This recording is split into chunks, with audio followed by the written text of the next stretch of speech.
the best violin to buy? Keep watching to find out.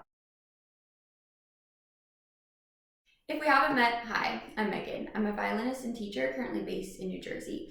I've been playing the violin for over 20 years, have both my bachelor's and master's degrees in music, and have taught over 200 adult students. Crazy, right? So it's safe to say I have a little bit of experience in this area. If you haven't already, please subscribe to my channel, and you can follow me on Instagram for tons of free tips and tutorials at Suzuki Violin Teacher. So what is the best violin to buy specifically for a beginner? The thing that I always recommend for beginners is to rent an instrument rather than buying an instrument. Let me also say, I know that renting isn't possible for everyone. So I am going to give you some recommendations, don't worry. But here's why I think it's better to rent rather than buy, especially at the beginning. First reason is that we all know violins are expensive. You are not going to get a good violin on Amazon. You're not going to get a good violin for under like $300 or $400, which is a lot of money. However, if you rent an instrument, you'll be able to get a good quality instrument at a very affordable rate. Obviously, every area has different rates, but here where I am on the East Coast of the US, renting is anywhere between $25 to $40 a month, which is very affordable in my opinion. Additionally, many shops have a rent-to-own program. So if you decide to purchase that instrument or another instrument from that shop in the future, a portion of your rental fees will go towards the purchase of that instrument. So your money is not going to waste if you decide to purchase an instrument. Another great thing about renting is that usually the shop will do repairs or little tweaks to your instrument for free. So say you're a complete beginner and you don't know how to tune the violin, they will tune it for you.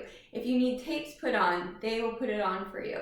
If you need a small adjustment to the bridge or anything like that, they will help you out, which is very helpful, and it's just great to have that peace of mind that you always have, someone to rely on in case something goes wrong with your instrument.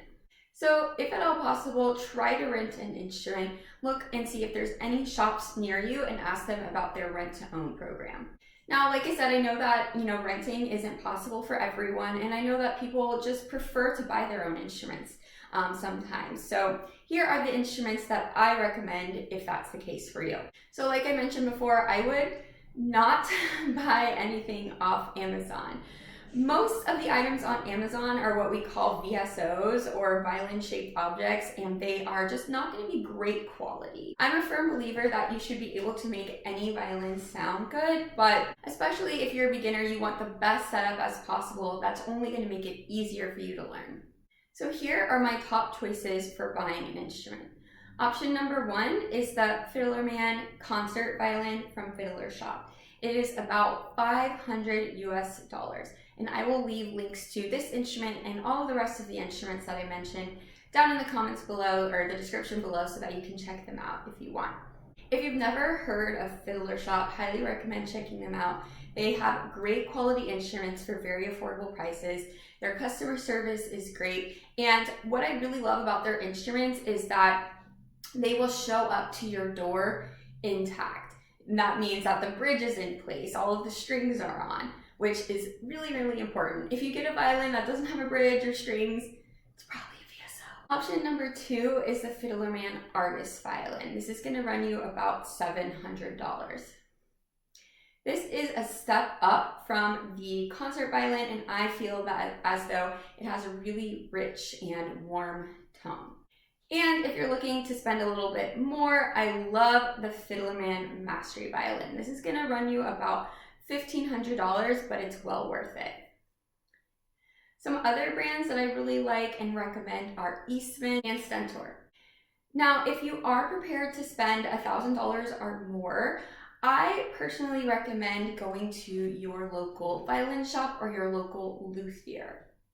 A luthier is just a fancy word for a violin maker. That way you actually get to play on the violins, and they can show you, a wide range of options within your price range. At the end of the day, everyone's tastes and preferences are different, so just get a violin that you love and will enjoy playing. If you have any questions about what violin to buy, drop them in the comments.